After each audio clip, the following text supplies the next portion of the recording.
Born on February 7, 1906, the Son of Heaven was destined to rule an empire that had stood for 3 millennia. But his reign would become the final chapter of a 3,000-year-old story.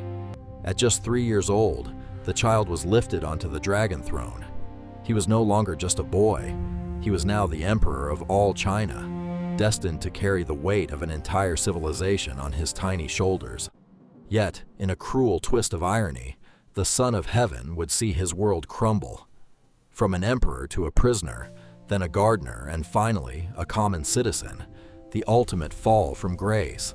In the twilight years of a fading dynasty, a small boy named Puyi was placed upon the dragon throne of China. He was too young to understand the weight of the crown he wore, but the empire around him was already crumbling. Behind the golden walls of the Forbidden City, the last age of emperors was quietly coming to an end. But China's glory had already been wounded. Foreign armies had crushed its forces again and again, forcing humiliating treaties upon it. Piece by piece, its coastlines, its ports, its sovereignty were carved away by colonial powers who saw China not as a civilization, but as a prize to be divided. Not content with taking land, the colonizers forced something far more destructive upon the Chinese people: opium. Entire cities fell into a haze of addiction. A nation once defined by centuries of civilization now watched its people vanish into smoke-filled dens, its strength drained from within. The suffering could not last forever. Anger spread like wildfire through the provinces. Villages and cities erupted in uprisings, ordinary people demanding an end to humiliation, addiction, and foreign domination. The old order was shaking, and the ground beneath the throne itself had begun to crack. Amid the chaos, General Yuan Shikai made a decision that would end centuries of imperial rule. The decree is He moved final. to abolish the empire itself, declaring the birth of a new republic. The dynasty that had ruled for generations was formally dissolved, but the boy emperor remained, a symbol without a throne. A strange compromise was struck. Puyi would not be executed, nor exiled. He would simply be sealed away. Confined within the walls of his own palace, he was allowed to keep his title, his robes, his rituals.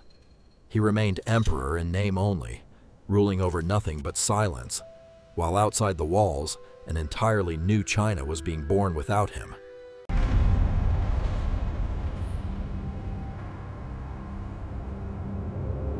Then, unexpectedly, fate turned again. In a dramatic twist, the empire briefly rose from its ashes, and Puyi was reinstated as Emperor of China. For a fleeting moment, the dragon throne seemed to breathe once more, but the restoration was fragile, built on nothing but the illusions of men desperate to turn back time.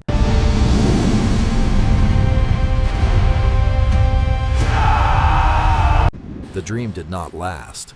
Within days, the restoration collapsed entirely, and Puyi found himself stripped once more of any real power.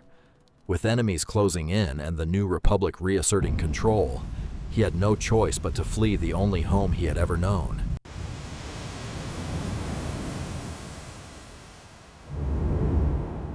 Puyi made his way to Japan, arriving eventually in Tokyo, where he lived as a political exile for 7 long years. Stripped of his empire, his palace, and his purpose, he was simply a man without a country, watched, tolerated, and quietly studied by a foreign government, already calculating how it might use him. Far to the north, Japan needed only a spark. Its soldiers staged an explosion along a railway near Mukden, then blamed it on Chinese forces. Within hours, Japanese troops poured across the border, seizing city after city. In a single violent night, the 3 northeastern provinces of China, the ancestral homeland of Puyi's own family, fell entirely under foreign control.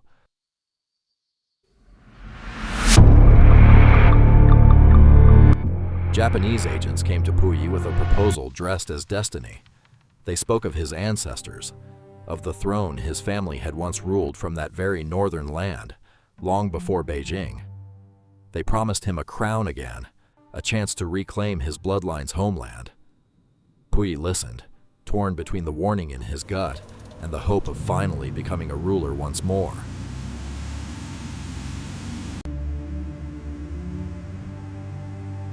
Under cover of night, Puyi was smuggled out of Tianjin, hidden inside a car and later a ship, guarded closely by Japanese officers who trusted no one, not even him. The journey north felt less like a homecoming and more like a transfer of cargo. At the border, no crowds waited, no banners flew, only silence, checkpoints, and men with orders he was not permitted to question. Comrades, we stand united. At last, in a modest hall far smaller than any palace he once knew, Puyi stood before a small assembly, and a new flag was raised behind him. Japanese officials announced the birth of a new state, Manchuria, and declared Puyi its chief executive, soon to be its emperor. Cameras flashed, but there was no true celebration. In the shadows behind the curtains, the men who had truly won this day were the ones who never once had to sit on a throne. Japan finally revealed its true intentions. You will comply. It installed Puyi as ruler of a Chinese There is no province alternative. it had seized by force, giving him a crown once more, but this time only as a mask. Behind the throne, Japanese officers held every true decision, and Puyi became nothing more than a political facade.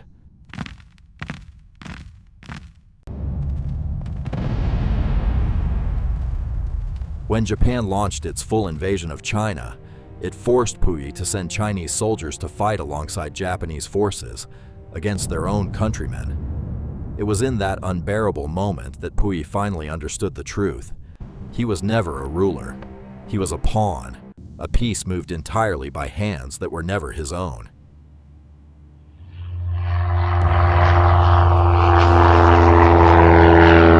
Japan's defeat came swiftly at the hands of Soviet forces. Puyi tried once more to flee, hoping to reach Japan and disappear. But his escape ended at the airport, where Soviet soldiers finally caught up with him. The last emperor of China arrested on a runway, his flight cut short before it ever began.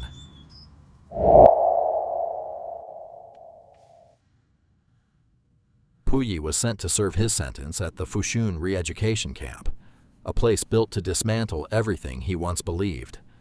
Under constant watch, he was made to study, confess, and unlearn the identity of emperor he had carried his entire life. Piece by piece, the palace within his mind was being taken apart.